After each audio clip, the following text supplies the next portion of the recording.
Bonjour et bienvenue à tous. Cette vidéo est la deuxième de la playlist 2023 Retour de Christ. Ces messages sont le fruit d'une compréhension reçue en 2019, 10 jours après un jeûne de 40 jours. Le contenu de cette vidéo est dense et il risque fort de confronter vos a priori. Aussi, je vous encourage à la regarder une première fois jusqu'au bout pour ne pas perdre le fil de l'argumentation.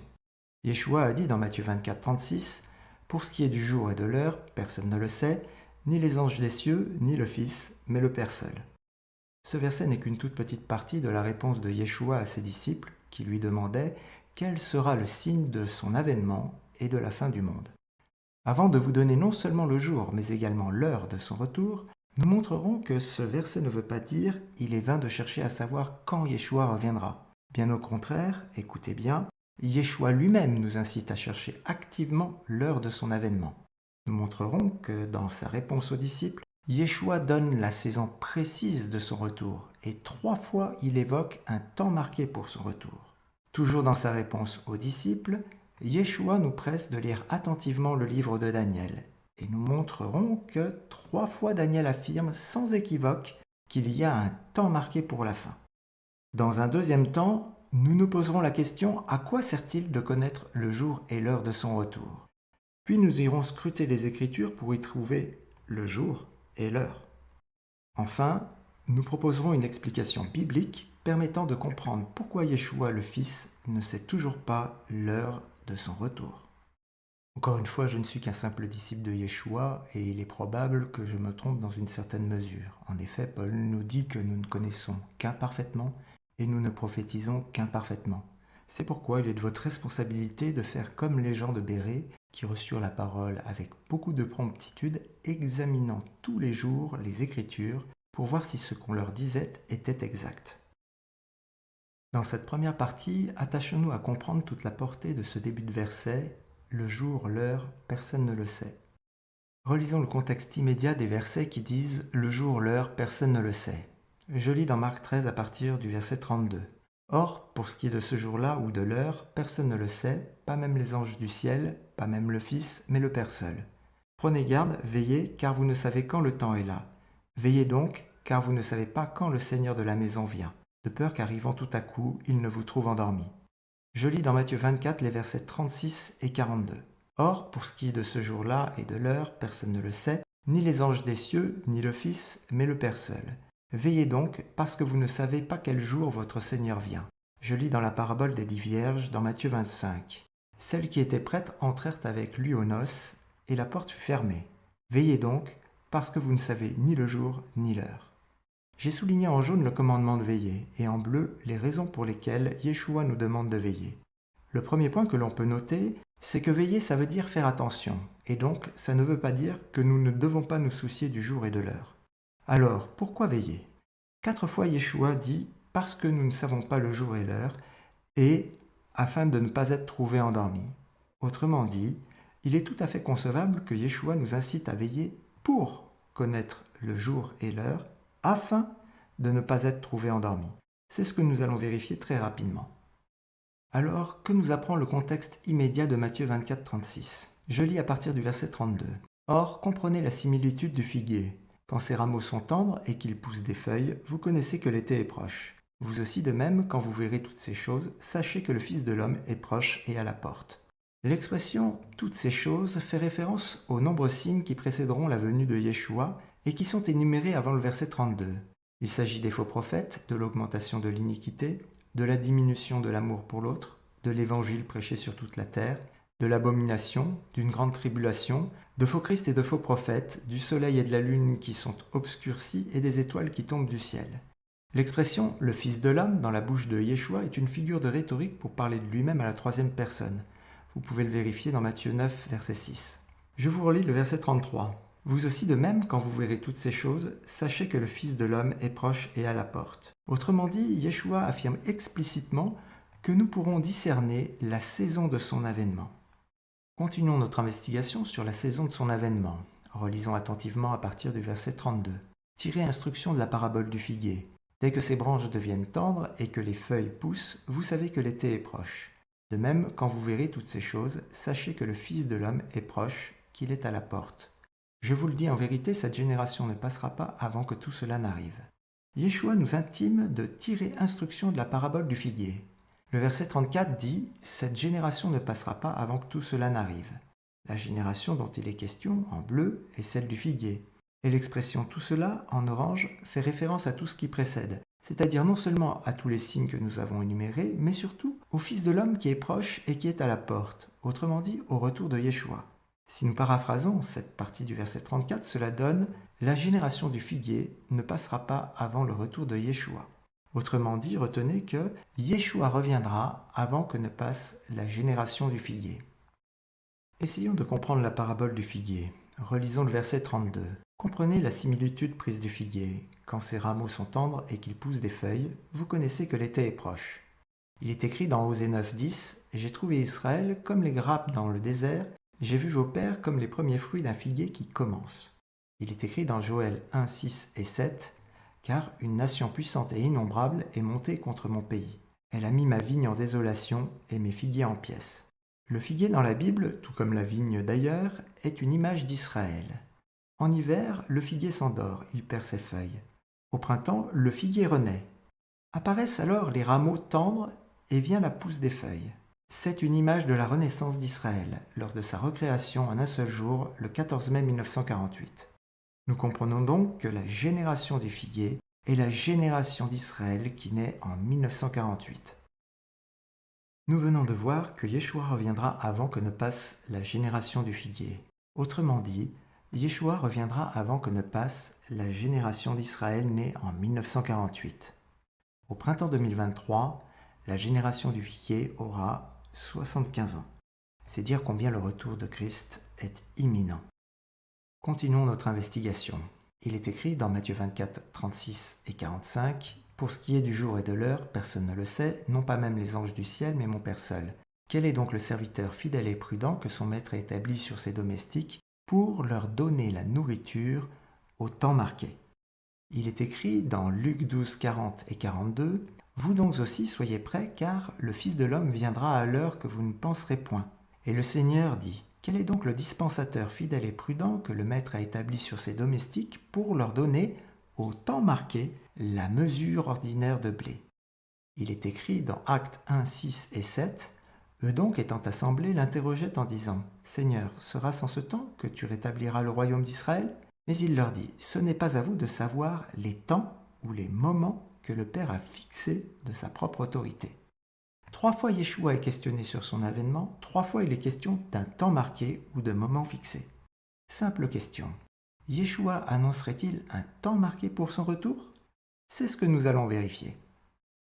Toujours dans Matthieu 24, dans le cadre de sa réponse à la question des disciples concernant son avènement, Yeshua nous dit au verset 15 « C'est pourquoi, lorsque vous verrez l'abomination de la désolation dont a parlé le prophète Daniel, établi en lieu saint, que celui qui lit fasse attention. » Autrement dit, non pas moi, mais Yeshua lui-même nous presse d'avoir une lecture attentive du livre de Daniel. Allons voir ce que cache ce livre. Il est écrit dans Daniel 11, 27 « Et les deux rois chercheront dans leur cœur à se nuire, et à la même table ils parleront avec fausseté. Mais cela ne réussira pas, car la fin ne viendra qu'au temps marqué. » Il est écrit dans Daniel 11, 35 « Et parmi les intelligents, quelques-uns seront renversés, afin qu'il y en ait qui soient éprouvés, purifiés et blanchis jusqu'au temps de la fin, car elle ne viendra qu'au temps marqué. » Il est écrit dans Daniel 8, 16 « Et j'entendis la voix d'un homme au milieu du fleuve Ulaï. Il cria et dit « Gabriel, explique-lui la vision. » Et il vint près du lieu où je me tenais, et à sa venue je fus épouvanté, et je tombai sur ma face, et il me dit « Comprends, fils de l'homme, car la vision est pour le temps de la fin. » Et comme il me parlait, je m'assoupis la face contre terre. Mais il me toucha et me fit tenir debout à la place où j'étais. Et il dit « Voici, je vais t'apprendre ce qui arrivera au dernier temps de la colère, car il y a un temps marqué pour la fin. » Le mot traduit par « temps marqué » en hébreu est le mot « moed ».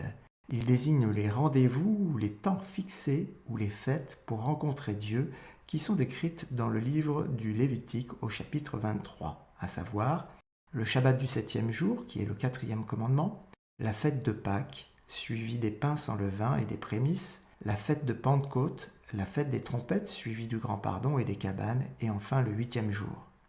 Nous comprenons maintenant pourquoi Yeshua nous incite à lire attentivement le livre de Daniel, car il y a un temps marqué pour la fin, un rendez-vous, une rencontre avec Dieu. Nous avons compris qu'il y a un temps marqué pour la fin dans le livre de Daniel. Nous lisons au chapitre 12. « Et toi, Daniel, cache ces paroles et scelle ce livre jusqu'au temps de la fin. Plusieurs le parcourront et la connaissance augmentera. » Un peu plus loin, et il dit « Va, Daniel, car ces paroles sont cachées et scellées jusqu'au temps de la fin. » Le livre de Daniel est scellé jusqu'au temps de la fin. Le temps marqué ne peut donc être compris qu'au temps de la fin. C'est donc pour la génération du temps de la fin. Par ailleurs, il est écrit dans Actes 1:6 « Les disciples étant assemblés l'interrogeaient en disant « Seigneur, sera-ce en ce temps que tu rétabliras le royaume d'Israël ?» Mais il leur dit « Ce n'est pas à vous de savoir les temps ou les moments que le Père a fixés de sa propre autorité. » Lorsqu'il est dit « ce n'est pas à vous », on comprend que cela veut dire « ce n'est pas pour votre génération ». Autrement dit, ça n'était pas pour la génération des premiers disciples. Nous commençons à comprendre que le temps marqué pour la fin était inaccessible aux premiers disciples car scellé dans le livre de Daniel jusqu'au temps de la fin. Ainsi, lorsqu'il est dit dans Matthieu 24:36 « Pour ce qui est du jour et de l'heure, personne ne le sait, ni les anges des cieux, ni le Fils, mais le Père seul », on comprend que c'était il y a 2000 ans. Il n'est pas écrit « personne ne le saura », mais il est écrit « personne ne le sait ». En d'autres termes, il y a 2000 ans, personne ne le savait. D'ailleurs, Yeshua a dit à l'église de Sardes en Apocalypse 3:3 « Rappelle-toi donc comment tu as reçu et entendu la parole, et garde-la et repens-toi. Si donc tu ne veilles pas, je viendrai comme un voleur, et tu ne sauras point à quelle heure je viendrai te surprendre. » Ce n'est pas moi qui le dis, c'est Yeshua lui-même, et je ne fais que le citer. Il est écrit « Si tu ne veilles pas, tu ne sauras point à quelle heure je viendrai. » Autrement dit, si tu veilles, tu pourras savoir à quelle heure il viendra. On est aux antipodes du refrain « le jour, l'heure, personne ne le sait ». Ce qu'il faut retenir, c'est qu'au temps de la fin, si tu veilles, tu pourras savoir à quelle heure Yeshua viendra. Avant de poursuivre, je vous propose un petit récapitulatif. Nous nous étions initialement posé la question « Pourquoi veiller ?» 4 fois Yeshua a dit « Parce que nous ne savons pas le jour et l'heure de son avènement ». La deuxième raison était « afin de ne pas être trouvé endormi ». Et par déduction, nous avons émis l'hypothèse que Yeshua nous demandait de veiller pour savoir le jour et l'heure afin de ne pas être trouvé endormi. Nous avons commencé notre enquête suite à l'incitation de Yeshua à comprendre la similitude du figuier et nous avons compris que Yeshua reviendra avant que ne passe la génération d'Israël née en 1948. Nous avions remarqué que 3 fois Yeshua est questionné sur son avènement, 3 fois il est question d'un temps marqué ou de moment fixé. Nous avions également remarqué que Yeshua nous incitait à lire attentivement le livre de Daniel. Alors nous avons découvert dans ce livre que 3 fois il était question d'un temps marqué pour la fin qui ne sera décelé qu'au temps de la fin. Nous avons compris que le jour et l'heure, ça n'était pas pour la génération des premiers disciples, mais qu'au temps de la fin, si tu veilles, tu pourras savoir le jour et l'heure de son avènement. Maintenant, nous pouvons affirmer de façon certaine que Yeshua nous encourage à connaître le jour et l'heure de son retour afin d'être prêt et de ne pas être trouvé endormi. Dans Proverbe 25:2, il est écrit « C'est la gloire de Dieu de sceller une chose, et c'est la gloire des rois de la scruter. » Dieu a caché et scellé le jour et l'heure du retour de Yeshua.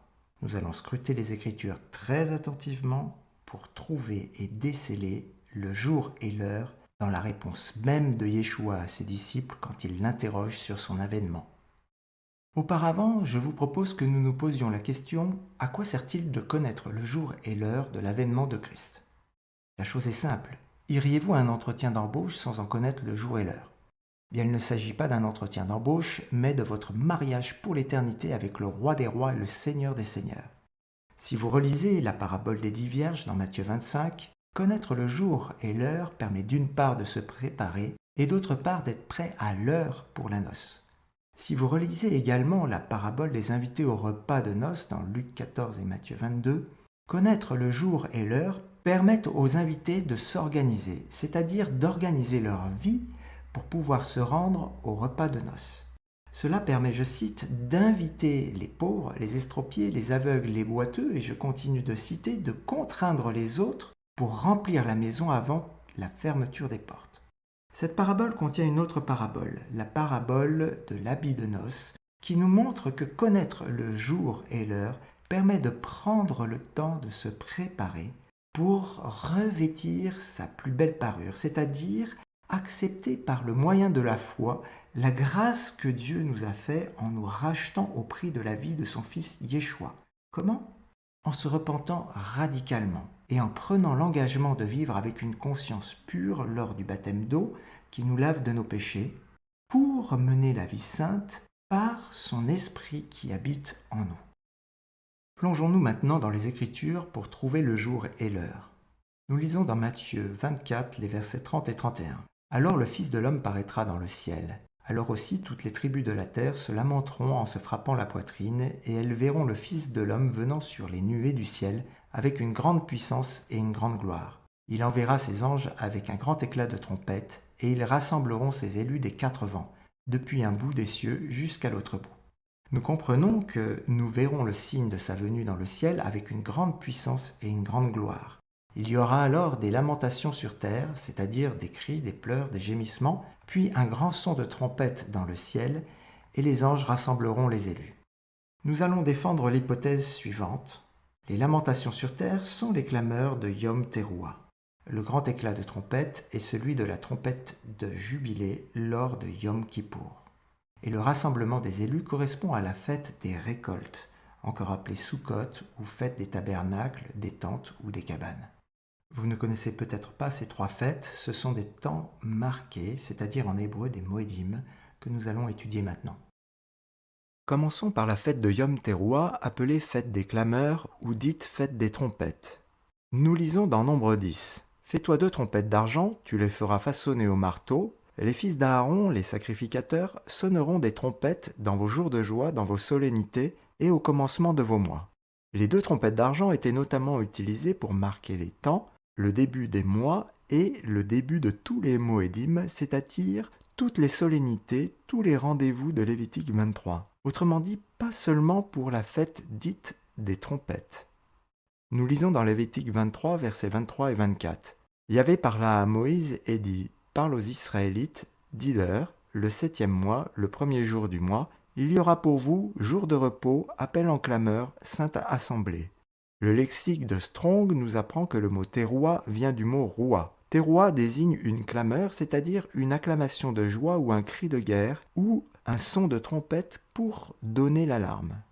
Le mot roi veut dire au sens figuré casser les oreilles, c'est-à-dire crier d'alarme ou de joie, sonner une alarme, triompher. Le lexique de Bone Driver Briggs définit le mot teruah comme pouvant être une alarme de guerre, un cri de bataille ou un éclat pour la marche, ou un cri de joie avec ou sans connotation religieuse. Notez que King James ne traduit jamais le mot teruah par trompette. Je ne suis pas linguiste, mais à la lecture des différentes traductions du mot teruah, force est de constater que ce temps marqué ne semble pas être une fête de trompette. Yom Teruah désigne avant tout un temps marqué pour des clameurs, c'est-à-dire pour pousser des cris d'alarme ou de joie. Lors du retour du Christ, plusieurs versets mentionnent des lamentations et des cris sur terre. Nous relisons Matthieu 24, 30. « Alors le signe du Fils de l'homme paraîtra dans le ciel. Alors aussi toutes les tribus de la terre se lamenteront en se frappant la poitrine, et elles verront le Fils de l'homme venant sur les nuées du ciel, avec une grande puissance et une grande gloire. » Nous lisons Joël 2, 1. « Faites retentir la trompette en Sion. Jetez des cris sur ma montagne sainte. Que tous les habitants de la terre soient dans l'épouvante. Car le jour du Seigneur va venir, il est déjà proche. » Nous lisons dans Sophonie 1, 14. « La grande journée de l'Éternel est proche et elle se hâte fort. La journée de l'Éternel n'est que bruit. Celui qui est en amertume crie de toute sa force. Là sont les hommes forts. » Nous lisons dans Matthieu 25. « Et sur le minuit, un cri s'éleva. Voici l'époux qui vient, sortez au-devant de lui. » Un peu plus loin. « Et les folles dirent aux sages, donnez-nous de votre huile. » Un peu plus loin. Mais pendant qu'elles allaient en acheter, l'époux vint, et celles qui étaient prêtes entrèrent avec lui aux noces. Ces versets nous disent que le jour du Seigneur va venir, il est proche, il vient en hâte, il reste très peu de temps. Les vierges folles n'auront pas le temps d'acheter de l'huile pour leurs lampes. Les gens se lamentent en se frappant la poitrine, ils crient d'épouvante et d'amertume, c'est le cri « Voici l'époux » dans la parabole des 10 vierges. Nous comprenons que les clameurs de Yom Teruah préfigurent les lamentations déclenchées à la vue du Fils de l'homme. Étudions maintenant la signification de la trompette de jubilé. Nous lisons à partir de Lévitique 25:9. Puis tu feras sonner la trompette d'un son éclatant, le 10e jour du 7e mois. Au jour des expiations, vous ferez sonner la trompette par tout votre pays. Et vous sanctifierez la 50e année, et vous publierez la liberté dans tout le pays pour tous ses habitants. Ce sera pour vous le jubilé, et vous rentrerez chacun de vous dans sa possession, et vous retournerez chacun dans sa famille. Le jour de la trompette des jubilés, nous sommes appelés à publier la liberté. Yeshua dit dans Jean 8:34 « Quiconque s'adonne au péché est esclave du péché ». Cette liberté préfigure la fin de l'esclavage du péché pour tous les élus. Nous sommes également appelés à rentrer chacun en sa possession. Cela préfigure la rentrée en possession de la terre promise. Vous pouvez vérifier cela dans Genèse 17:8, Deutéronome 31:7 ou Juges 2:6. Enfin, nous sommes appelés à retourner chacun dans notre famille, qui préfigure en fait la famille des enfants de Dieu, c'est-à-dire ceux qui sont nés d'en haut, d'eau et d'esprit. Si vous n'êtes pas familiarisé avec la Bible, vous pouvez vérifier cela dans 1 Jean 3:1, dans Jean 1:12, Romains 8:16, Jean 3:3 et Jean 3:5. Lors du retour de Christ, plusieurs versets mentionnent un son de trompette au ciel. Nous relisons Matthieu 24:31. Il enverra ses anges avec un grand éclat de trompette, et ils rassembleront ses élus des 4 vents, depuis un bout des cieux jusqu'à l'autre bout. Nous lisons Apocalypse 11:15. Or, le 7e ange sonna de la trompette, et de grandes voix se firent entendre dans le ciel, qui disaient « Les royaumes du monde sont soumis à notre Seigneur et à son Christ, et il régnera au siècle des siècles. » Nous lisons dans 1 Thessaloniciens 4:16. « Car, au signal donné à la voix de l'archange, au son de la trompette divine, le Seigneur lui-même descendra du ciel, et ceux qui seront morts dans le Christ ressusciteront d'abord. Puis nous qui vivons, qui sommes restés, nous serons emportés avec eux sur les nuées à la rencontre du Seigneur dans les airs, et ainsi nous serons pour toujours avec le Seigneur. » Nous lisons dans 1 Corinthiens 15:51. « Voici, je vous dis un mystère, nous ne mourrons pas tous, mais tous nous serons transformés en un instant, en un clin d'œil, au son de la dernière trompette. La trompette sonnera, alors les morts ressusciteront incorruptibles, et nous serons transformés. » Ces versets nous parlent tous d'une trompette divine qui vient du ciel, avec l'idée de tremblement, de vibration et de réverbération. Relisons le verset d'Apocalypse 11:15 concernant la 7e trompette. « Or, le 7e ange sonna de la trompette, et de grandes voix se firent entendre dans le ciel qui disaient « Les royaumes du monde sont soumis à notre Seigneur et à son Christ, et il régnera au siècle des siècles. » Comparons-le avec Josué 6, 4 et 5. 7 des servants porteront les 7 chauffards des jubilés en face du coffre. Le 7e jour, vous contournerez la ville 7 fois. Les desservants sonneront du chauffard. Et c'est au tir de la corne de jubilé, à l'audition de la voix du chauffard, tout le peuple ovationnera en grande ovation. Le rempart de la ville tombera sur place, et le peuple montera chaque homme contre lui. Les 7 desservants sont une image des 7 anges de l'Apocalypse.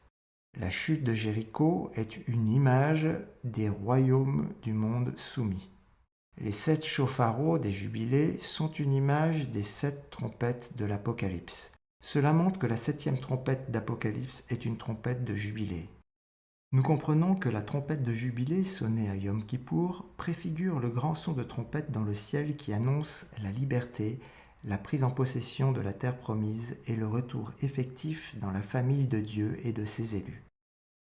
Examinons maintenant les Écritures pour ce qui concerne la fête des récoltes, qui est appelée également Soukhot ou fête des cabanes ou fête des tabernacles. Nous lisons dans le Lévitique 23 les versets 34 et 39. « Parle aux enfants d'Israël et dit, le 15e jour de ce 7e mois, ce sera la fête des tabernacles pendant 7 jours à l'honneur de l'Éternel. » Verset 39. « Mais le 15e jour du 7e mois, quand vous aurez recueilli le produit de la terre, vous célébrerez une fête à l'Éternel pendant 7 jours. » Nous lisons dans Deutéronome 16, 13. « Tu célébreras la fête des tabernacles pendant 7 jours, quand tu auras recueilli les produits de ton aire et de ta cuve. » Nous lisons dans Apocalypse 14, 15 à 17. « Et un autre ange sortit du temple, criant d'une voix forte à celui qui était assis sur la nuée, « Jette ta faue et moissonne, car le temps de moissonner est venu, parce que la moisson de la terre est mûre. » Alors celui qui était assis sur la nuée jeta sa faux sur la terre, et la terre fut moissonnée.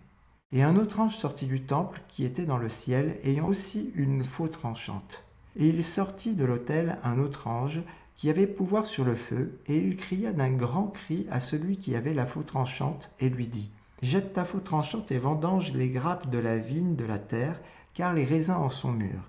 Et l'ange jeta sa faux sur la terre, et vendangea la vigne de la terre, et jeta la vendange dans la grande cuve de la colère de Dieu. La récolte consiste donc d'une part en la moisson qui préfigure les élus, et d'autre part la vendange qui préfigure les perdus et qui sont réservés pour la colère de Dieu. Lors du retour du Christ, plusieurs versets mentionnent l'enlèvement des élus. Nous relisons Matthieu 24, 31. Il enverra ses anges avec un grand éclat de trompette, et ils rassembleront ses élus des quatre vents, depuis un bout des cieux jusqu'à l'autre bout. Nous lisons 1 Thessaloniciens 4, 16. Car, au signal donné à la voix de l'archange au son de la trompette divine, le Seigneur lui-même descendra du ciel, et ceux qui sont morts dans le Christ ressusciteront d'abord. Puis nous, qui vivons, qui sommes restés, nous serons emportés avec eux sur les nuées à la rencontre du Seigneur dans les airs, et ainsi nous serons pour toujours avec le Seigneur. Nous lisons dans 1 Corinthiens 15, 51. Voici, je vous dis un mystère, nous ne mourrons pas tous, mais tous nous serons transformés en un instant, en un clin d'œil, au son de la dernière trompette. La trompette sonnera, alors les morts ressusciteront incorruptibles, et nous serons transformés. Nous comprenons que la fête des récoltes à Soukhot préfigure la fête de la moisson des élus. Je vous propose maintenant de replacer ces trois fêtes que nous venons de voir dans leur contexte annuel. Ces rendez-vous, ces fêtes, sont des rencontres à la fois commémoratives et prophétiques. Le premier rendez-vous est le Shabbat du 7e jour, c'est le 4e des 10 commandements qui commémore le Dieu créateur et qui, d'un point de vue prophétique, annonce le Dieu libérateur et le repos du millénium. En début de saison, au printemps, nous avons la première grande fête, la fête des pains sans levain, qui se subdivise en 3 temps marqués. Au début du printemps, le repas de Pessah, pour lequel les Israélites sacrifiaient un agneau, ombre du sacrifice de Christ. S'ensuivait pendant 7 jours la fête des Matzot, ou des pains sans levain, ombre du Christ qui a vécu sans péché et qui a offert son corps, le pain sans levain, pour le rachat de l'Église. Le dimanche suivant la Pâque, c'était la fête des prémices. C'était la première récolte de l'orge, ombre de la résurrection du Christ. 7 semaines plus tard, nous avons la deuxième grande fête, la fête de Shavuot, appelée également Pentecôte ou fête des semaines. C'étaient les prémices du blé, ombre des premiers disciples qui reçurent à Jérusalem les prémices de l'Esprit.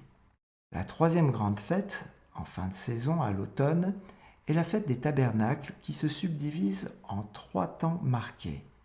Yom Teruah ou fête des clameurs, cette fête annonce les cris de joie et d'épouvante, les clameurs lorsque le signe du Fils de l'homme sera visible dans le ciel. C'est le cri de minuit des 10 vierges. Voici l'époux. Yeshua est proche, il vient en hâte. Yom Kippour, ou jour du grand pardon. Cette solennité, une année de jubilé, annonce la liberté, la rentrée en possession de la terre promise et la vie en famille avec les enfants de Dieu. Puis vient la fête de Soukhot, ou fête des cabanes, ou fête des tabernacles pendant 7 jours, qui préfigure la moisson des élus et la vendange des perdus. Enfin, le 8e jour pointe sur la période d'après-millénium. Notez que tous ces rendez-vous ont été supprimés puis remplacés au cours du IVe siècle pour des raisons obscures. Nous avons vu dans la première partie que la génération du temps de la fin pourrait connaître le jour et l'heure de la venue du Christ. On peut légitimement se poser la question du réel intérêt de connaître l'heure si l'on connaît déjà le jour. Alors qu'en est-il exactement ? Je lis au tout début du livre de Daniel, chapitre 1, verset 2. Le Seigneur livra entre ses mains Joachim, roi de Juda, et une partie des ustensiles de la maison de Dieu. Nebuchadnezzar emporta ces ustensiles dans le pays de Shinéar, dans le temple de son Dieu. Le tout début du livre de Daniel et la toute fin du livre de Daniel sont liés. C'est une façon de cacher les choses. Je vais maintenant lire tout à la fin du livre de Daniel, chapitre 12, verset 11. Mais avant cela, notez que c'est Yeshua lui-même qui parle, et si vous voulez vous en convaincre, je vous invite à comparer vous-même Daniel 12, verset 7 et Daniel 8, verset 16. Je lis par bloc sémantique dans Daniel 12, 11. et depuis le temps où cessera le sacrifice continuel. C'est le début du verset. Nous sommes en moins 603, Nebuchadnezzar a pillé les ustensiles du temple qui servaient au rituel du sacrifice continuel. Je continue. Et où on mettra l'abomination de la désolation. Nous avons vu dans la vidéo 1, et nous le verrons plus en détail dans la vidéo 4, que la mise en place de l'abomination sur le lieu même du temple commença en 688. Je continue. Il y aura 1290 jours. Dans le langage prophétique, les jours sont des années. Nous le montrerons Bible en main dans la vidéo 3. Il y a bien 1290 années entre moins 603 et 688. N'oubliez pas d'enlever 1 si vous faites le calcul, car dans notre calendrier, il n'y a pas d'année 0. Je continue. Heureux celui qui attendra et qui atteindra jusqu'à 1335 jours. Si l'on ajoute 1335 jours à 688, nous tombons sur le jour 2023. C'est l'année du retour du Christ, comme annoncé dans la vidéo 1 et détaillé dans la vidéo 6. Nous comprenons que dans Matthieu 24, 36 et Marc 13, 32, le jour dont Yeshua parle, c'est l'année 2023, ou plutôt l'année hébraïque correspondante. Une année, ça n'est pas très précis. D'où l'utilité de connaître non seulement le jour, mais également l'heure de sa venue.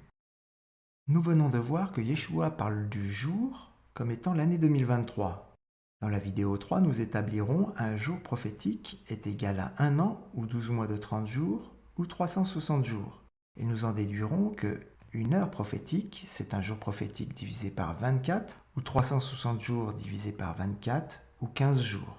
Autrement dit, l'heure est une période de 15 jours au cours de laquelle Yeshua doit revenir. Nous venons de voir que les fêtes de printemps ou de début de saison, le premier mois, ont été accomplies lors de la première venue du Christ. Il s'agit de Pâques, des pains sans levain et des prémices. De façon similaire, nous avons établi que les fêtes d'automne ou de fin de saison, le 7e mois, verraient leur accomplissement à la seconde venue du Christ. Il s'agit de Yom Teruah, le premier du 7e mois, de Yom Kippour, l'année de Jubilé, le 10 du 7e mois, et de la fête des récoltes pendant 7 jours à partir du 15 du 7e mois. La période de 15 jours que nous recherchons n'est autre que celle qui recouvre ces 3 fêtes d'automne. L'heure désigne donc les 15 premiers jours du 7e mois de l'année hébraïque. Dans Matthieu 24, 30, 31, Yeshua décrit son retour en 3 temps. Les clameurs, un son de trompette et le rassemblement des élus. La clameur de Yom Teruah, le premier jour du 7e mois, préfigure les lamentations sur terre à la vue du signe du Fils de l'homme. Ce sont les cris d'alarme, c'est le cri de minuit « Voici l'époux » de la parabole des 10 vierges. Yeshua n'est pas encore là, les vierges folles songent aller acheter de l'huile, mais c'est trop tard. Yeshua est proche, on entend sa voix, il vient rapidement, l'épouse est appelée à s'avancer à sa rencontre. Le deuxième temps, c'est la trompette du jubilé pendant Yom Kippour, le 10e jour du 7e mois, qui préfigure la trompette divine, celle du 7e ange. La liberté est proclamée, c'est la fin de l'esclavage du péché. Chacun rentre en sa possession, la terre promise, chacun entre en sa famille, la famille des enfants de Dieu. Le troisième temps, c'est la fête des récoltes à Sukkot, ou fête des cabanes, des tentes ou des tabernacles, à partir du 15e jour du 7e mois et pendant 7 jours. Cette fête préfigure la fête de la moisson des élus et de la vendange des perdus. Le jour de l'avènement, dans Matthieu 24, 36 et Marc 13, 32, c'est le 1335e jour du chapitre 12 de Daniel. C'est le jour 2023. L'heure, c'est la période prophétique couverte par ces 3 fêtes, les 15 premiers jours du 7e mois de l'année hébraïque. Attention, il existe plusieurs calendriers pour l'année hébraïque. Nous traiterons cet aspect dans la vidéo 3. Nous abordons maintenant la 3e partie de la vidéo et nous allons essayer de comprendre pourquoi le fils Yeshua ne sait toujours pas le jour et l'heure précise de son avènement. En effet, il est écrit, toujours dans Matthieu 24, 36, « Pour ce qui est du jour et de l'heure, personne ne le sait, ni les anges des cieux, ni le Fils, mais le Père seul. » Comment cela est-il possible ? Souvenez-vous, dans la vidéo 1 à la minute 30, concernant l'ombre des choses à venir, nous avions vu qu'il était écrit « Abraham prend une épouse Rebecca pour son fils Isaac ». Abraham est l'ombre du Père. Rebecca signifie la servante de Dieu, est une ombre de l'Église. Et Isaac, le sacrifice, est l'ombre de Yeshua. Ainsi, l'histoire d'Abraham qui prend une épouse Rebecca pour son fils Isaac est l'ombre des choses à venir, à savoir le père qui prendra une épouse l'Église pour son fils Yeshua. Retenez que dans ces deux cas, c'est le père qui prend une épouse pour le fils. Le choix est fait par le père, ce qui peut expliquer que le fils ne connaît pas sa fiancée ou ne la connaît qu'au dernier moment. Cette histoire que vous trouverez dans Genèse 24 contient d'autres ombres des choses à venir. Abraham, le père, par l'intermédiaire de son serviteur, donne à Rebecca, la fiancée, au verset 53, des objets d'argent et d'or. Or, il est écrit dans 1 Pierre 1, 18 et 19, « Ce n'est pas par des choses corruptibles comme l'argent ou l'or que vous avez été rachetés, mais par le sang précieux de Christ, qui s'est sacrifié comme un agneau sans défaut et sans tache. » On comprend que les objets d'argent et d'or sont un cadeau, ombre du rachat de l'Église par le sacrifice du Christ.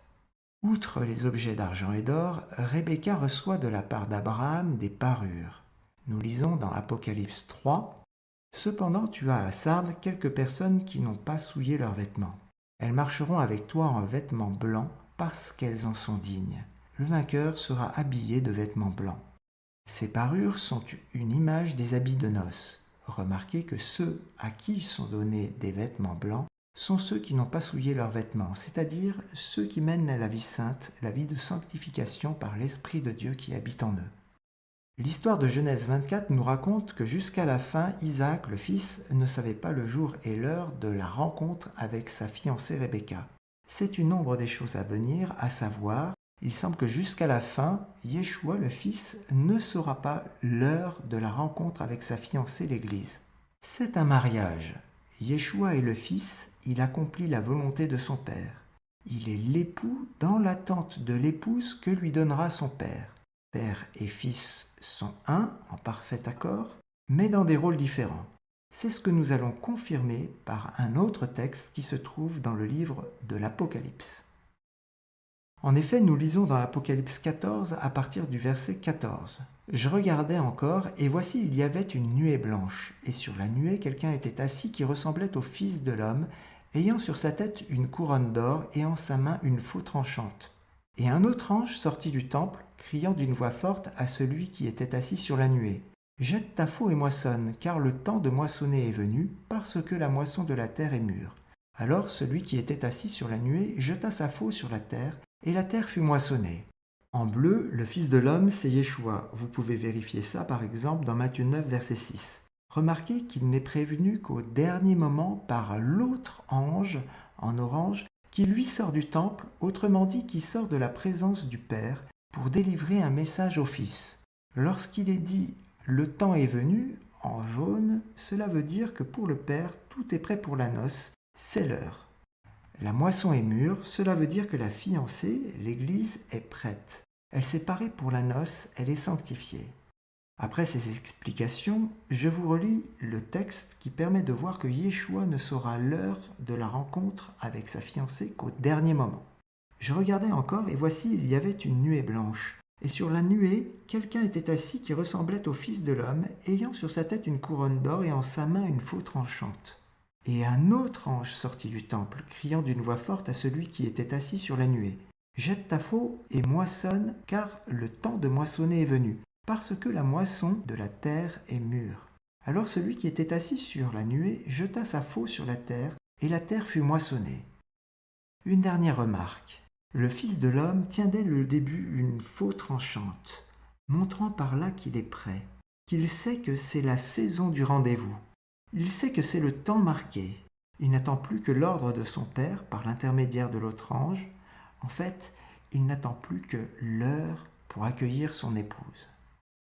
Il est écrit dans Matthieu 22, verset 9. « Allez donc dans les carrefours des chemins et invitez aux noces tous ceux que vous trouverez. » Et ses serviteurs, étant allés dans les chemins, rassemblèrent tous ceux qu'ils trouvèrent, tant bons que mauvais, en sorte que la salle des noces fut remplie de gens qui étaient à table. Cela veut dire non seulement ceux qu'on aime, mais également tous les autres, bons ou méchants. Je vous encourage à oser partager cette vidéo au plus grand nombre.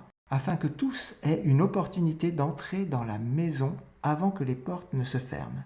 Je vous dis à bientôt, Dieu vous bénisse et vous garde. Amen.